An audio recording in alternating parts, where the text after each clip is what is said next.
એક દિવસ સ્કૂલેથી પાછા આવીને હું મારા કપડાં બદલવા લાગી તો મેં પહેલાં તો મારી કમીઝ ઉતારીને સાઈડમાં ફેંકી દીધી. મેં ફક્ત ફ્રોક પહેર્યું હતું અને હું જઈને કબાટમાંથી બીજા કપડાં લેવા લાગી. ત્યારે અચાનક પાછળથી આવીને મારા જીજાજીએ મને દબોચી લીધી. હું આજીજી કરતી રહી પણ તે ન માન્યા અને તેમણે મારી સાથે જે કર્યું તેનાથી તો મારી રૂહ કાંપી ગઈ. મારું નામ સ્નેહા છે. મારી ઉંમર 19 વર્ષ છે. હું ધોરણ 12માં ભણું છું. હજુ 3 વર્ષ પહેલાં જ મારી મોટી બહેનના લગ્ન થયા છે અને તે તેના પતિ સાથે તેના સાસરે મજાથી રહી છે. મારા જીજાજીની દિલ્હીમાં સાડીઓની દુકાન છે. ઘરમાં અમે 2 જ બહેનો છીએ. જીજાજી આજે તેમના વેપારના કામકાજ માટે લખનૌ આવ્યા હતા અને 3 દિવસ જીજાજી અમારા ઘરે જ રોકાવાના હતા. તેમને જોઈને ખૂબ ખુશી થઈ.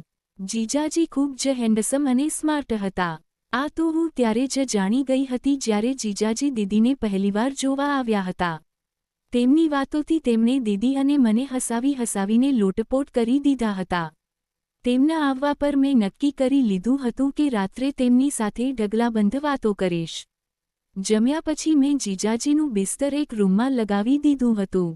જમ્યા પછી હું તેમની સાથે વાતો કરવા માટે તેમના રૂમમાં આવી. ત્યારે તે એક ગીત સાંભળી રહ્યા હતા. મને છેડવા માટે તેમણે સાચું ગીત પસંદ કર્યું હતું. પછી હું જઈને તેમના પલંગ પર બેસી ગઈ. પછી તે મને કોઈની વાર્તા સંભળાવવા લાગ્યા. પહેલો કિસ્સો જ કંઈક એવો હતો કે હું શરમથી પાણી થઈ ગઈ. કિસ્સો સંભળાવતી વખતે વચ્ચે જીજાજીએ મારો કોમળ હાથ પોતાના હાથમાં લઈ લીધો અને હળવેથી દબાવતા બોલ્યા, વાર્તા ગમી સાલી સાહિબા? હું જવાબ ન આપી શકી. પોતાનો હાથ છોડાવીને હું તેમના પલંગ પરથી ઊભી થઈ ગઈ. મને ઊંઘ આવે છે, મેં બહાનું બનાવ્યું. અરે ક્યાં ચાલી, અહીં જ સૂઈ જા. જીજાજીએ મારી કાંડા પકડી લીધા અને એક ઝટકાથી મને ખેંચી લીધી. અને મને સ્પર્શીને જીજાજીએ તક ગુમાવ્યા વગર મને ચૂમી લીધી. મારા આખા શરીરમાં જાણે વીજળીનો કરંટ લાગ્યો હોય. શરમ અને ગભરાટમાં મેં મારી જાતને જીજાજીથી દૂર કરી અને ભાગીને મારા રૂમમાં ગઈ. જીજાજીની આ હરકત પર હું તો સ્તબ્ધ રહી ગઈ હતી. મારું દિલ જોરથી ધડકવા લાગ્યું હતું અને મારા હાથ પગ ધ્રુજવા લાગ્યા હતા. જાણે હું બરફના પાણીમાં નહાઈને આવી હોઉં. તે રાત્રે હું સૂઈ ન શકી. આખી રાત પડખા ફેરવતી રહી. બીજી સવારે હું સ્કૂલે ચાલી ગઈ. મારો સામનો જીજાજી સાથે ન થયો અને ન તો તેમણે સામનો કર્યો હતો. બપોરે હું સ્કૂલેથી પાછી ફરી તો માં ઘરે નહોતી. મને યાદ આવ્યું આજે 4 તારીખ હતી અને 1 તારીખે પિતાજીને પગાર મળે છે. આ દિવસે માં પિતાજી પાસે કારખાનામાં પહોંચી જતી હતી. પછી પિતાજી અને માં ઘરનો બધો સામાન બજારમાંથી ખરીદવા ગયા હતા. ઘરમાં પૂરેપૂરો સન્નાટો હતો અને જીજાજી અત્યારે ઘરની બહાર ગયા હતા. મેં ઘરનો દરવાજો અંદરથી બંધ કરી દીધો અને મારી સ્કૂલની ડ્રેસ ઉતારવા લાગી જેથી બીજા દિવસે ફરીથી તેનો ઉપયોગ કરી શકાય. મેં મારી કમીઝ ઉતારી દીધી અને અંદર જે પહેર્યું હતું તે પણ ઉતારીને બેડ પર મૂકી દીધું. ત્યારે જ મને પાછળથી કોઈએ દબોચી લીધી. તો ડરના કારણે મારી ચીસ નીકળી ગઈ. પણ ત્યારે જ મારો અવાજ મોઢું દબાવનારની હથેળીમાં જ દબાઈ ગયો હતો. મને દબોચનાર મારા કાનમાં ધીમેથી બોલ્યો, ચીસ પાડતી નહીં સાલી સાહિબા, હું તારો જીજાજી છું, બૂમો પાડીશ તો મારી બદનામી થઈ જશે અને મારા મોઢા પરથી પોતાની હથેળી હટાવી લીધી. છોડો, હું ધ્રુજતા અવાજે બોલી, આ ખોટી વાત છે જીજાજી.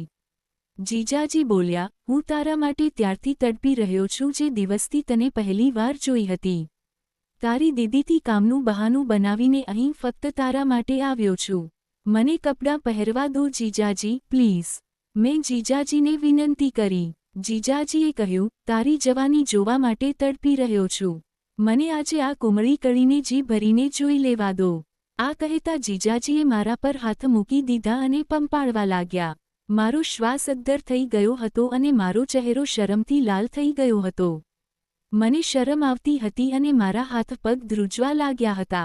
બંનેના શ્વાસ તેજ થઈ રહ્યા હતા. જીજાજી કહેવા લાગ્યા કે હું જાણું છું તું પણ મને પ્રેમ કરે છે અને આમાં તારી પણ મરજી છે. અને આ કહેતા તેમણે મને પોતાની તરફ ખેંચી લીધી અને પોતાની બાહોમાં જકડી લીધી. મને ખબર નહીં કેમ શરમ આવતી હતી અને હું દિલમાં એ પણ વિચારી રહી હતી કે હું મારી દીદી સાથે આવું કેવી રીતે કરી શકું. પણ પછી મેં વિચાર્યું કે પ્રેમ કરવો કોઈ ગુનો નથી. જો જીજાજી મને પ્રેમ કરતા હોય તો આમાં મારી શું ભૂલ છે? બસ આ વિચારીને હું પણ જીજાજીને વળગી ગઈ. પછી હું અને જીજાજી અમે એક થઈ ગયા.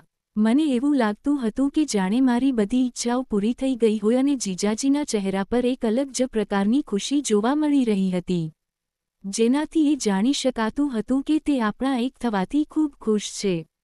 હું પણ તેમના પ્રેમમાં ડૂબી ચૂકી હતી, પરંતુ એ જાણીને કે જો દીદીને ખબર પડશે તો ખબર નહીં શું થશે. પછી મેં વિચાર્યું કે જે થશે તે જોઈ લેવાશે.